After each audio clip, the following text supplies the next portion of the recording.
മക്കളെ നമസ്കാരം. അപ്പോൾ നമ്മളിപ്പോൾ വെക്ടേഴ്സിൻ്റെ 2 ക്ലാസ്സുകളായി നിങ്ങൾ ശ്രദ്ധാപൂർവം ക്ലാസ് കേട്ടിട്ടുണ്ടായിരുന്നു കരുതുന്നു.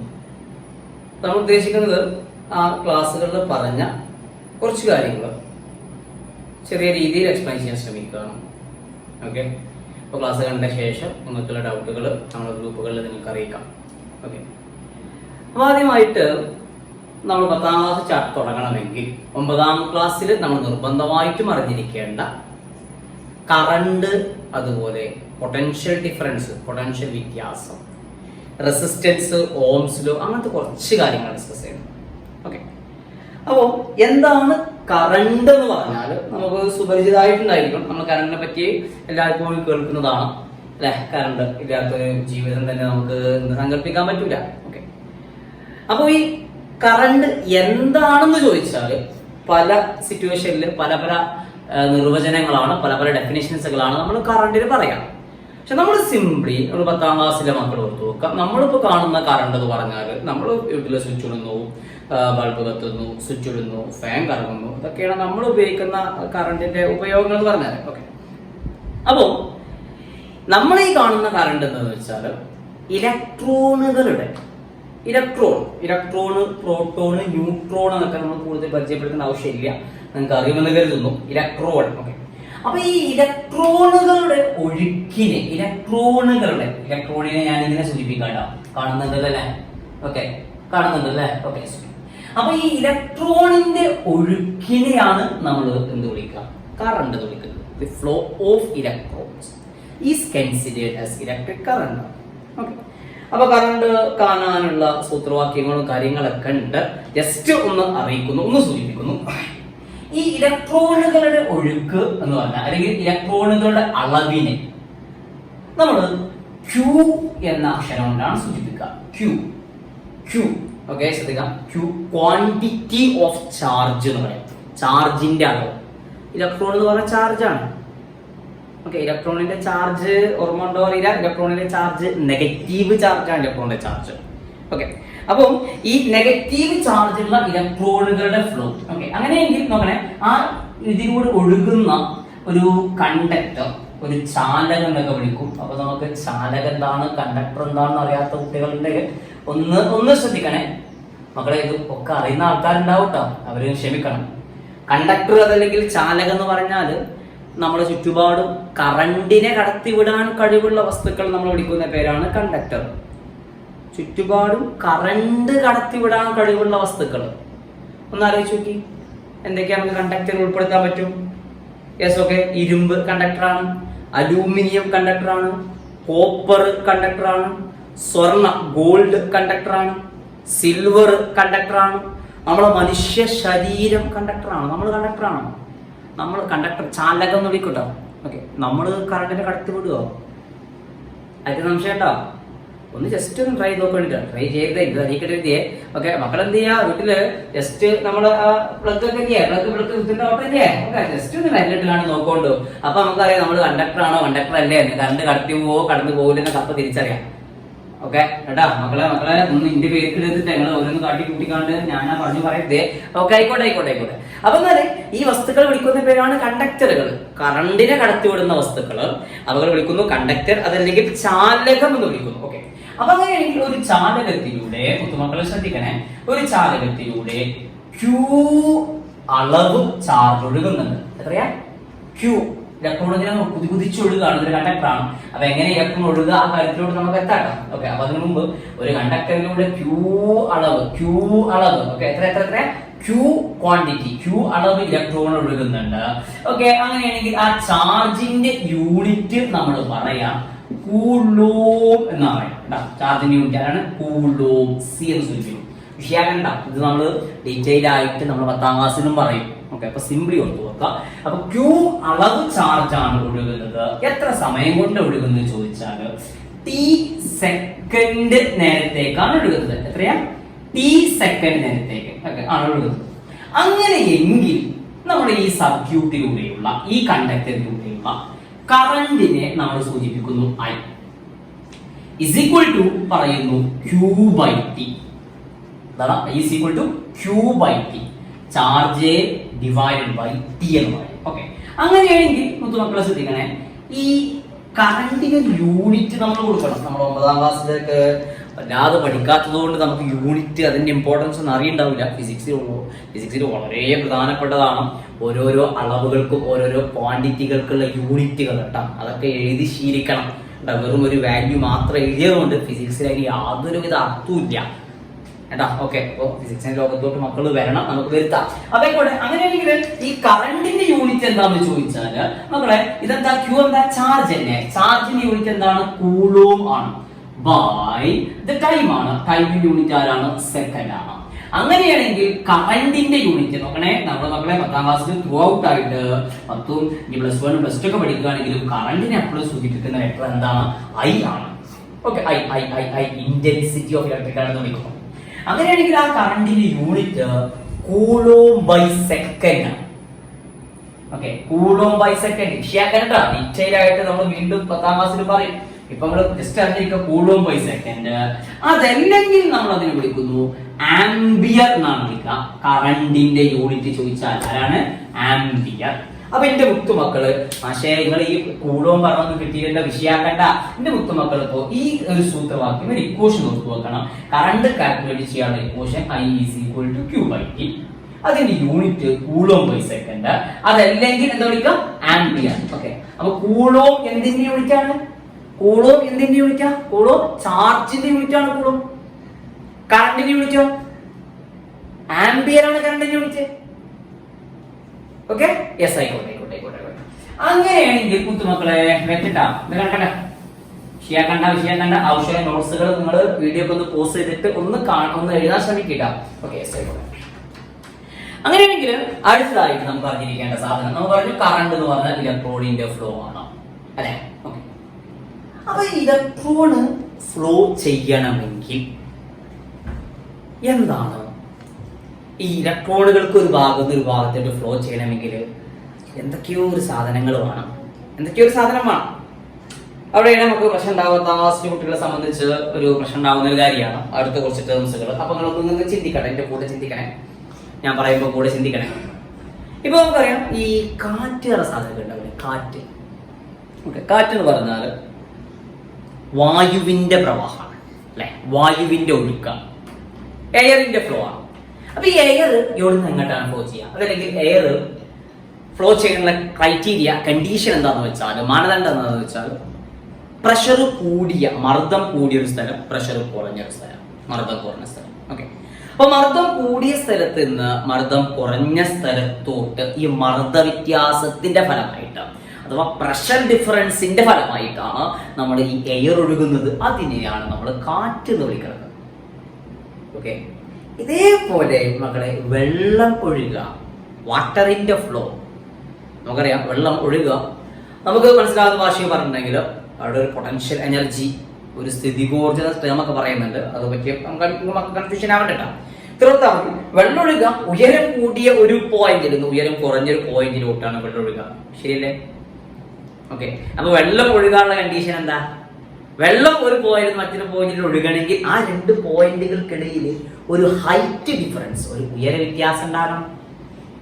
ഓക്കെ, അപ്പൊ ലോകത്ത് ഏതൊരു വസ്തുവും, വെള്ളാണെങ്കിൽ വെള്ളമായിക്കോട്ടെ, കാറ്റായിക്കോട്ടെ, ഇനി ഹീറ്റ് നമ്മുടെ ചൂട് താപമായിക്കോട്ടെ, ഏത് വസ്തുവാണെങ്കിലും ഒരു പോയിന്റിൽ നിന്ന് മറ്റൊരു പോയിന്റിലോട്ട് ഒഴുകണമെങ്കിൽ ആ രണ്ട് പോയിന്റുകൾക്കിടയിൽ എന്തൊക്കെയോ ഒരു ഡിഫറൻസ് ഉണ്ടായിരിക്കണം. ഓക്കെ, അപ്പൊ നമ്മൾ ഒരു കണ്ടക്ടർ എടുത്തു, ഒരു ഇരുമ്പിന്റെ കഷ്ണം എടുത്തു, ഒരു ചെമ്പിന്റെ കഷ്ണം എടുത്തു. ഓക്കെ, അങ്ങനെയാണെങ്കിൽ ആ ചെമ്പിന്റെ കഷ്ണത്തിൽ നിന്ന് എ എന്നൊരു പോയിന്റ്, ബി എന്നൊരു പോയിന്റ്, എ എന്ന പോയിന്റിൽ നിന്ന് ബി എന്ന പോയിന്റിലോട്ട് ഇലക്ട്രോണുകൾ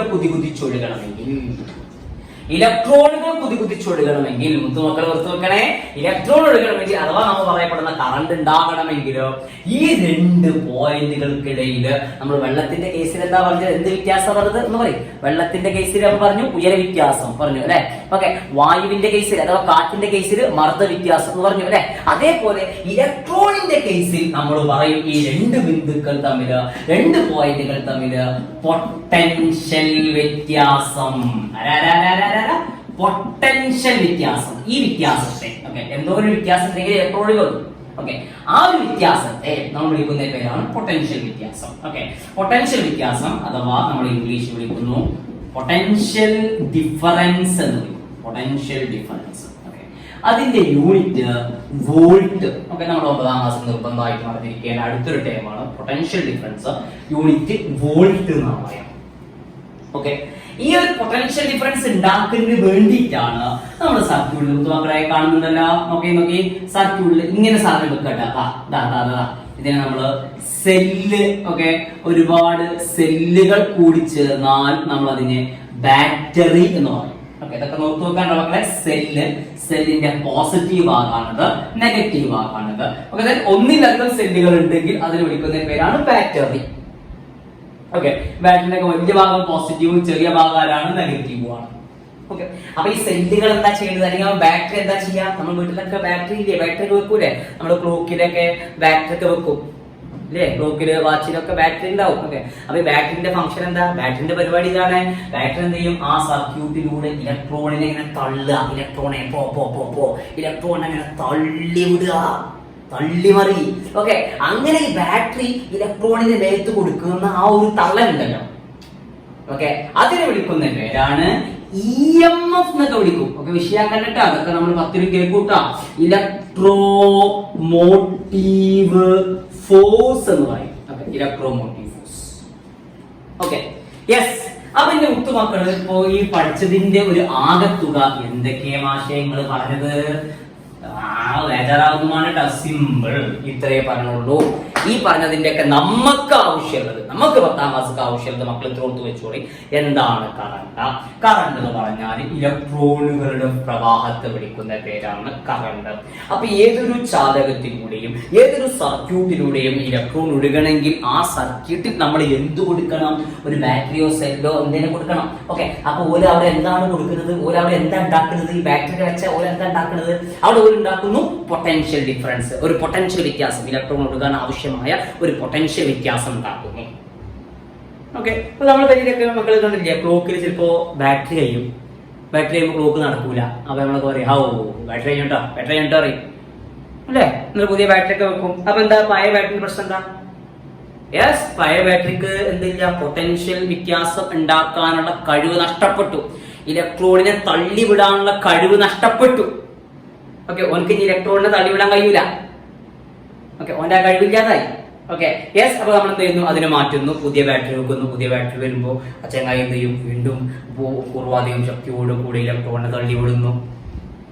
ഓക്കെ കേട്ടാ. അപ്പൊ ബാറ്ററിന്റെ ധർമ്മം എന്താണ്? പൊട്ടൻഷ്യൽ വ്യത്യാസം. ആ കാര്യങ്ങൾ നമുക്ക് നോക്കണം. ഓക്കെ, യെസ് ആയിക്കോട്ടെ. അങ്ങനെയാണെങ്കിൽ ആ പൊട്ടൻഷ്യൽ വ്യത്യാസം നമ്മളെ ഒന്ന് ഉഷാരി നോക്കിയിട്ടാണ് വീഡിയോ ആവശ്യമുണ്ടെങ്കിൽ വീണ്ടും കാണി. ആ പൊട്ടൻഷ്യൽ വ്യത്യാസത്തിന്റെ ഫംഗ്ഷൻ ഒന്നുകൂടി കിട്ടുന്നതിന് വേണ്ടിയിട്ട് ഇതാ എന്റെ മുത്തുമക്കൾക്ക് ഞാനൊരു സർക്യൂട്ട് തരാട്ടോ. ഒരു സർക്യൂട്ട് തരാണ്. ഇപ്പൊ തന്നെ വരച്ച് പഠിക്കാനാണ് മക്കളെ. ഒരു കണ്ടക്ടർ, ഒരു ചാലകം. ഇവിടെ ഇതാ ഒരു ബൾബ്. ഇത് ബൾബിന്റെ സിമ്പലാണ്, ബൾബിന്റെ പ്രതീകമാണ്. Yes, okay. ഒരു സ്വിച്ച് ഉണ്ട്. ഇതാ ഞാനിപ്പോ ഈ സ്വിച്ച് ഓൺ ആക്കി. എന്താണ് സംഭവിക്കുന്നത് മക്കളെ? ഈ സ്വിച്ച് ഓൺ ആക്കി ഇപ്പൊ ബൾബ് കത്തുവോ? ഇല്ല, ബൾബ് കത്തൂല. എന്താ ബൾബ് കത്താത്തു? യെസ് മക്കളെ, ഇതൊരു കണ്ടക്ടറാണ്. പക്ഷെ ബൾബ് കത്തുന്നില്ല. സ്വിച്ച് ഓൺ ആക്കിയിട്ട് ബൾബ് കത്തുന്നില്ല. എന്തുകൊണ്ട് കത്തുന്നില്ല? ഈ സർക്യൂട്ടിലൂടെ നമ്മള് ബഹുമാനപ്പെട്ട ഇലക്ട്രോണുകൾ ഒഴുക്കില്ല. ഇലക്ട്രോണുകൾ ഒഴുകുന്നില്ല. അഥവാ നമ്മളെ ഭാഷയിൽ പറഞ്ഞാല് ഈ സർക്യൂട്ടില് കറണ്ട് ഇല്ല. ഓക്കെ, ഇലക്ട്രോൺ ഉണ്ട്, പക്ഷെ ഇലക്ട്രോണിന്റെ ഒഴുക്കില്ല, കറണ്ട് ഇല്ല. അപ്പൊ എങ്ങനെ പക്ഷേ ഇലക്ട്രോൺ ഒഴുക്കുണ്ടാക്കുക, അല്ലെങ്കിൽ ബൾബ് എങ്ങനെ കത്തിക്കുക, എങ്ങനെ കറണ്ട് ഉണ്ടാക്കുക? അതാണ് ഇനി ഉത്തരം കിട്ടുക. Yes, okay. ഇലക്ട്രോൺ ഒഴുകണമെങ്കിൽ അഥവാ നമ്മൾ ബൾബ് കത്തണമെങ്കിൽ നമ്മൾ ആരെ വെക്കണം? ആരെ വെക്കുന്നു? ബാറ്ററിയെ വെക്കുന്നു, അതല്ലെങ്കിൽ സെല്ല് വെക്കുന്നു. ഈ സെല്ല് എന്ത് ചെയ്യുന്നു? ഇലക്ട്രോണിനെ തള്ളിവിടുന്നു. സർക്യൂട്ട് കറണ്ട് ഫ്ലോ ഉണ്ടാക്കുന്നു. ഓക്കെ, ഇപ്പൊ നമ്മൾ കാണുന്നതിനെ അപ്പൊ നമുക്ക് ഇവന്റെ ഫംഗ്ഷൻ എന്താ മനസ്സിലായല്ലോ. ഓക്കെ, ബാറ്ററിന്റെ ഫംഗ്ഷൻ മനസ്സിലായല്ലോ. ബാറ്ററിന്റെ ധർമ്മം എന്താ മനസ്സിലായല്ലോ. എന്താണ് പൊട്ടൻഷ്യൽ വ്യത്യാസം മനസ്സിലായല്ലോ. യെസ് ആയിക്കോട്ടെ, ഇത്രയേ ഉള്ളൂ. അപ്പൊ ഇതെവിടെയാണ് പ്രധാനമായിട്ടും നമ്മൾ അറിഞ്ഞിരിക്കേണ്ട കാര്യങ്ങൾ കേട്ടോ. ഓക്കെ, അപ്പോ എന്താണ് കറണ്ട്, എന്താണ് പൊട്ടൻഷ്യൽ വ്യത്യാസം. ഓക്കെ. അടുത്തതായിട്ട് നമ്മൾ അറിഞ്ഞിരിക്കേണ്ട കാര്യമാണ് ഒരു സർക്യൂട്ടിലെ കറണ്ട് അളക്കാൻ വേണ്ടിയിട്ട് നമ്മൾ ഉപയോഗിക്കുന്ന ഉപകരണം. ആ ഉപകരണം ഒക്കെ നമ്മുടെ ലാബിൽ നിന്ന് കണ്ട് പഠിക്കണം. ആ ഉപകരണത്തിന്റെ പേര് നോക്കണേ. സർക്യൂട്ടിലെ കറണ്ട് അളക്കാൻ ഉപയോഗിക്കുന്ന ഇൻസ്ട്രുമെന്റ് ആണ് അമ്മീറ്റർ. അതാണ് അമ്മീറ്റർ. അതുപോലെ സർക്യൂട്ടിലെ പൊട്ടൻഷ്യൽ വ്യത്യാസം അളക്കാൻ വേണ്ടി ഉപയോഗിക്കുന്ന ഉപകരണമാണ് വോൾട്ട് മീറ്റർ. ഓക്കെ, ഓർത്ത് വെക്കണേ. കറണ്ട് അളക്കാൻ വേണ്ടി ഉപയോഗിക്കുന്ന ഉപകരണത്തിന്റെ പേരെന്താണ്? പേരെന്താണ്? അമ്മീറ്റർ. ഓക്കെ, പൊട്ടൻഷ്യൽ വ്യത്യാസം അളക്കാൻ ഉപയോഗിക്കുന്ന ഉപകരണത്തിന്റെ പേരെന്താണ്? Volt meter. കേട്ടോ, അപ്പൊ അതിന്റെ സിമ്പലുകളൊക്കെ നോക്കി നോക്കണേ. അമ്മീറ്ററിന്റെ സിമ്പൽ ഇതാണ്, വോൾട്ട് മീറ്ററിന്റെ സിമ്പൽ ഇതാണ്. ഓക്കെ, ഒരു വട്ടം ഏട്ട അമ്മീറ്ററായി, വട്ടം വീട്ട വോൾട്ട് മീറ്ററായി. ഇനി ഇതൊക്കെ എങ്ങനെ ഘടിപ്പിക്കുക എന്ന് ചോദിച്ചാൽ അവിടെ കുറച്ച് കാര്യങ്ങൾ ഇമ്പോർട്ടന്റ് ആണ്. അമ്മീറ്ററും വോൾട്ട് മീറ്ററും തോന്നിയപ്പോൾ ഘടിപ്പിക്കാൻ പറ്റൂല. അപ്പൊ മക്കളെ, ഇതൊക്കെ അമ്മീറ്റർ എന്താണ്, വോൾട്ട് മീറ്റർ എന്താണ്, അതിന്റെ ചിത്രങ്ങളൊക്കെ ഒന്ന് നോക്കണം നിങ്ങൾ. ഓക്കെ, നമ്മൾ ലാബിലൊക്കെ നമ്മൾ ഉപയോഗിച്ച് തൊട്ട് പഠിക്കണം കേട്ടോ. ഓക്കെ, അപ്പോഴാണ് ഇതിന്റെ യഥാർത്ഥത്തിലാണ് പോകുള്ളൂ. നമുക്ക് സ്കൂളൊക്കെ തുടങ്ങിയിട്ട് ഓഫ്ലൈൻ ക്ലാസ്സുകൾ തുടങ്ങിയിട്ട് നമുക്ക് പരിചയപ്പെടാം. ഓക്കെ, അങ്ങനെയാണെങ്കിൽ അമ്മീറ്റർ എങ്ങനെ ഘടിപ്പിക്കേണ്ടി ചോദിച്ചാൽ ഇത്രയേ ഉള്ളൂ. നമ്മൾ നേരത്തെ വരച്ച പോലെ തന്നെ ഒരു സർക്യൂട്ട് വരയ്ക്കാണ്. ഒരു ബൾബ്, സിമ്പിള് ഒരു സ്വിച്ച്, നമ്മളെ ഒരു ബാറ്ററി. ഓക്കെ, ഇതാണ് നമ്മുടെ സർക്യൂട്ട്. സ്വിച്ച് ഓൺ ആക്കുന്നു, ബൾബ് കത്തൂലേ? ബൾബ് കത്തും അല്ലെ? ഓക്കെ, സർക്യൂട്ട് കത്തും അല്ലെ? ബൾബ് കത്തും, സർക്യൂട്ട് അല്ലെ? ബൾബ് കത്തും. അങ്ങനെയാണെങ്കിൽ ഈ സർക്യൂട്ടിലെ കറണ്ട് എത്ര മാഷേ? നമുക്ക് അളക്കണല്ലോ. കറണ്ട് എത്ര? 12 മാഷേ. യെസ്. അപ്പൊ കറണ്ട് അളക്കാൻ വേണ്ടിയിട്ട് നമ്മൾ ഉപയോഗിക്കുന്ന ഉപകരണമാണ് അമ്മീറ്റർ. ഓക്കെ, ആ അമ്മീറ്ററിനെ നമുക്ക് സർക്യൂട്ട് ഘടിപ്പിക്കേണ്ടതുണ്ട്. അമ്മീറ്റർ സർക്യൂട്ടിൽ എവിടെയും ഘടിപ്പിക്കാം. ഇങ്ങനെ ഘടിപ്പിക്കും. കണ്ടോളിതാ, അമ്മീറ്റർ എന്ന് ഫിറ്റ് ചെയ്തു. Okay, yes. ഇങ്ങനെ ഫിറ്റ് ചെയ്യുന്നതിനെ വിളിക്കുന്ന പേരാണ് സീരീസ് എന്ന് വിളിക്കും. ആരാണ്? സീരീസ്. മലയാളത്തിൽ അതിനെ ശ്രേണി രീതി എന്ന് പറയും. സീരീസ് ആയിട്ടാണ് അമ്മീറ്ററിനെ ഘടിപ്പിക്കേണ്ടത്. എങ്ങനെ? സീരീസ് ആയിട്ട്, ശ്രേണി രീതിയിൽ. ഓക്കെ, സീരീസ് അല്ല കേട്ടോ, സീരീസ്. അപ്പൊ എന്താ സീരീസിന്റെ അർത്ഥം എത്ര നോക്കണം? കണ്ടോളി, കറണ്ട് ഇങ്ങനെ പോവുകയാണെങ്കിൽ ഇങ്ങനെ കറണ്ടിന് ഒരു പാത്ത് മാത്രം, കറണ്ടിന് വേറെ ഒരു ശാഖയിലൂടെ മുറിഞ്ഞു പോകാനൊന്നും പറ്റില്ല. ഓക്കെ, ഇങ്ങനെ വിളിക്കുന്ന പേരാണ് സീരീസ്. ഇനി പാരലൽ പറയുമ്പോൾ ക്ലിയർ ആവുക. ഓക്കെ, 10ാം ക്ലാസ്സിന്റെ ഒത്തു മക്കൾക്ക് മനസ്സിലാക്കാൻ വേണ്ടി ഇങ്ങനെയൊക്കെ സീരീസ് പറഞ്ഞു തന്നിട്ടുണ്ട്. സീരീസിനൊക്കെ വേറെ അർത്ഥങ്ങളൊക്കെ ഉണ്ട്. അതൊക്കെ നമ്മൾ മുന്നോട്ട് പോകുമ്പോൾ എത്തിക്കോളും, പഠിച്ചോളും. എന്നാ മക്കളെ, ഞാൻ ഈ അമ്മീറ്ററിനെ ഇവിടെ ഘടിപ്പിച്ചു. ഇത് സീരീസ് ആണോ? സീരീസ് ആണോ? ഈ അമ്മീറ്ററിനെ ഘടിപ്പിച്ചു സീരീസ് ആണോ? സീരീസ് ആണ്. എന്താ കാര്യം? ഈ സർക്യൂട്ട് തന്നെ ഘടിപ്പിക്കാണ്, വേറെ ശാഖകളൊന്നും ഉണ്ടാക്കിയിട്ടില്ല. അമ്മീറ്ററിനെ എവിടെ ഘടിപ്പിച്ചു? സീരീസ് ആണ്. സീരീസ് ആണ്. അമ്മീറ്ററിനെ ഇവിടെ ഘടിപ്പിച്ചു. സീരീസ് ആണോ? സീരീസ് ആണ്. ഓക്കെ, ഇതാണ് സീരീസ് എന്ന് പറഞ്ഞാല്. കാരണം വേറെ ശാഖകളൊന്നുമില്ല, ബ്രാഞ്ചുകളൊന്നുമില്ല. ഓക്കെ, ഇന്നാല് എങ്ങനെയാ മാഷെ ഈ വോൾട്ട് മീറ്ററിനെ ഘടിപ്പിക്കേണ്ടി? അപ്പൊ ആദ്യത്തെ ചോദ്യം, അമ്മീറ്ററിനെ എങ്ങനെ ഘടിപ്പിക്കേണ്ടി? അമ്മീറ്ററിന്റെ സർക്യൂട്ടില് സീരീസ് ആയിട്ട് ശ്രേണി രീതിയിൽ ഘടിപ്പിക്കണം. ഓക്കെ, അങ്ങനെയാണെങ്കിൽ വോൾട്ട് മീറ്ററിനെ എങ്ങനെ ഘടിപ്പിക്കേണ്ടി? വോൾട്ട് മീറ്റർ നമ്മൾ പൊട്ടൻഷ്യൽ ഡിഫറൻസ് അളക്കാൻ, പൊട്ടൻഷ്യൽ വ്യത്യാസം അളക്കാൻ ഉപയോഗിക്കുന്ന ഉപകരണമാണ്. അപ്പൊ അത് ഘടിപ്പിക്കേണ്ടത് ഏതൊക്കെ പോയിന്റുകളുടെ പൊട്ടൻഷ്യൽ ഡിഫറൻസ്, ഏത് പോയിന്റുകൾക്കിടയിലെ പൊട്ടൻഷ്യൽ ഡിഫറൻസ് ആണ് നമുക്ക് അളക്കേണ്ടത്? ഏതൊക്കെ പോയിന്റുകളുടെ പൊട്ടൻഷ്യൽ വ്യത്യാസമാണ് അളക്കേണ്ടത്? ഫോർ എക്സാമ്പിൾ ആയിട്ട് ഈ 2 പോയിന്റുകൾക്കിടയിലെ പൊട്ടൻഷ്യൽ വ്യത്യാസമാണ് അളക്കേണ്ടതെങ്കിൽ എന്റെ മുത്തുമക്കൾ ഇവിടുന്ന് ഇങ്ങനെ ഒരു ബ്രാഞ്ച് കൊടുക്കും. എന്നിട്ട് കണ്ടുപിടിക്കുക, ഇവിടെയാണ് വോൾട്ട് മീറ്റർ ഘടിപ്പിക്കുക. ഇങ്ങനെ ഘടിപ്പിക്കാൻ വിളിക്കുന്ന പേരാണ് പാരലൽ അഥവാ സമാന്തരം. എന്റെ മുത്തുമക്കൾ പറയാൻ പറ്റുമോ അറിയില്ല. നേരത്തെ നമ്മൾ സീരീസ് എന്ന് പറഞ്ഞത് പാരലൽ എന്ന് പറഞ്ഞ വ്യത്യാസം ഉണ്ടാവും. ഓക്കെ, എന്താണ് വ്യത്യാസം? നേരത്തെ ഇതില്ലായിരുന്നു, ഇവിടെ ഒരു കണക്ഷൻ കേട്ടോ. കറണ്ട് ഇങ്ങനെ ഒരു ബ്രാഞ്ച്, കറണ്ട് ഇതിലൂടെ മാത്രമേ ഇങ്ങനെ പോകാൻ പറ്റത്തുള്ളൂ. ഇതിനെ വിളിക്കുന്ന പേരാണ് നമ്മൾ സീരീസ് എന്ന് പറയാം. ഓക്കെ, എന്നാൽ നമ്മൾ ഇങ്ങനെ കണക്ഷൻ കൊടുത്തിട്ടുണ്ടെങ്കിൽ നമ്മുടെ പ്രിയങ്കരായിട്ടുള്ള കറണ്ടിന് ഇവിടെ എത്തുമ്പോ ഇതിൽ കൂടി പോകാം, ഇതിൽ കൂടി പോകാം, ഒരു ബൈപ്പാസ് ഇങ്ങനെ ഒരു വഴി ഉണ്ടാവും. ഓക്കെ, ഇങ്ങനെ കറണ്ടിന് പോകാം. ഇവിടുന്ന് 2 കൂടി ചേരും ചെയ്യട്ടെ, അത് വേറെ കാര്യം. പക്ഷെ കറണ്ടിന് പുതിയൊരു ശാഖ കൂടെ വന്നു. അങ്ങനെയാണെങ്കിൽ ഈ ഒരു ഭാഗവും ഈ ഒരു ഭാഗവും ഏത് രീതി എന്ന് പറയാം? പാരലൽ, സമാന്തരം. ഇതാണ് സീരീസ് പാരലൽ എന്ന് പറഞ്ഞാൽ. ഓക്കെ, എന്നാല് മാഷേ മാഷേ ഞാൻ എന്താ വോൾട്ട്മീറ്ററിനെ ഇങ്ങനെ ഘടിപ്പിച്ചു. ഇത് സീരീസ് ആ പാരലൽ ഇത് ഞാൻ വായിച്ചു. ഇത് സീരീസ് ആ പാരലൽ ഈ വോൾട്ട്മീറ്റർ ഇപ്പൊ നിങ്ങൾ എന്താ പറഞ്ഞത് സീരീസ് ആ പാരലൽ ഇത് പാരലൽ അല്ലേ? നോക്കി നിങ്ങൾക്കാ ഇവിടുന്ന് വീണ്ടും ബ്രാഞ്ച് ഉണ്ടായില്ലേ? നേരത്തെ പോലെ നേരത്തെ മേലെ വെച്ചു ഇപ്പൊ താഴെ വെച്ചു അത്രയും. അപ്പൊ സീരീസ് പാരലൽ ചെറിയ അർത്ഥം കിട്ടിയോ? ഓക്കെ, അപ്പൊ നമ്മള് ഈ ഒരു വീഡിയോയിൽ നമ്മൾ മനസ്സിലാക്കേണ്ട കാര്യം കൂടുതൽ ആ സൂത്രവാക്യങ്ങളോ അതൊന്നും കിട്ടിയില്ലെങ്കിൽ നിങ്ങൾ ബേജാറാവരുതിട്ടോ. ഓക്കെ, സംഭവത്തിൽ എന്താണ് കറണ്ട് എന്ന് മനസ്സിലാക്കുക. കറണ്ട് അളക്കാൻ ഉപയോഗിക്കുന്ന ഉപകരണം അമ്മീറ്റർ. കറണ്ട് ഒഴുകണമെങ്കിൽ സർക്യൂട്ടിൽ പൊട്ടൻഷ്യൽ ഡിഫറൻസ് പൊട്ടൻഷ്യൽ വ്യത്യാസം ഉണ്ടാക്കണം. അതുണ്ടാക്കാൻ വേണ്ടി ഉപയോഗിക്കുന്നു നമ്മള് ബാറ്ററി സെല്ല് അങ്ങനത്തെ കാര്യങ്ങളൊക്കെ ഉപയോഗിക്കുന്നു. ഓക്കെ, അങ്ങനെ ഈ പൊട്ടൻഷ്യൽ വ്യത്യാസം അളക്കുന്നതിന് വേണ്ടി ഉപയോഗിക്കുന്ന ഉപകരണം വോൾട്ട്മീറ്റർ. വോൾട്ട്മീറ്ററിനെ സർക്യൂട്ടിൽ ഘടിപ്പിക്കേണ്ടത് എങ്ങനെയാ? സമാന്തരമായിട്ട് പാരലലായിട്ട് ഘടിപ്പിക്കണം. ഓക്കെ ഓക്കെ, അങ്ങനെയാണെങ്കിൽ എന്റെ മുത്തുമക്കൾ ഒരു ചെറിയൊരു ടാസ്ക്, ചെറിയൊരു സർക്യൂട്ട് എനിക്ക് വരച്ച സർക്യൂട്ട് മാത്രം മതിക്കാം. ഒരു ചെറിയ സർക്യൂട്ട് ഞാൻ തരും. ഒരു ബൾബ് ഉണ്ട്, ഒരു സ്വിച്ച് ഉണ്ട്, ഒരു ബാറ്ററി ഉണ്ട്, അതേപോലെ നിങ്ങൾക്കൊരു അമ്മീറ്റർ ഉണ്ട്, അതുപോലെ നിങ്ങൾക്ക് ഒരു വോൾട്ട് മീറ്റർ ഉണ്ട്. ഓക്കെ, ഇതൊക്കെ ഉൾപ്പെടുത്തിയിട്ട് ഒരു സർക്യൂട്ട് നിങ്ങൾ വരക്കണം. എന്നാലും നമ്മൾ ഫിസിക്സിന്റെ ഗ്രൂപ്പിൽ നിങ്ങൾ ഇടണം. ഫിസിക്സിന്റെ ഗ്രൂപ്പിലോ അതായത് ഫിസിക്സ് കൈകാര്യം ചെയ്യുന്ന അധ്യാപകർക്ക് പേഴ്സണൽ ആയിട്ട് കൊടുക്കണം. ഇതൊക്കെ ശരിക്ക് ഇത് സീരീസ്, ഇത് പാരലൽ, ഈ ബൾബിനിടയിലുള്ള പൊട്ടൻഷ്യൽ വ്യത്യാസം നമുക്ക് അളക്കേണ്ടത്. അപ്പൊ അതിന്റെ അർത്ഥത്തിൽ വോൾട്ട്മീറ്റർ ഒക്കെ ഘടിപ്പിച്ചിട്ട് ഉഷാറായിട്ട്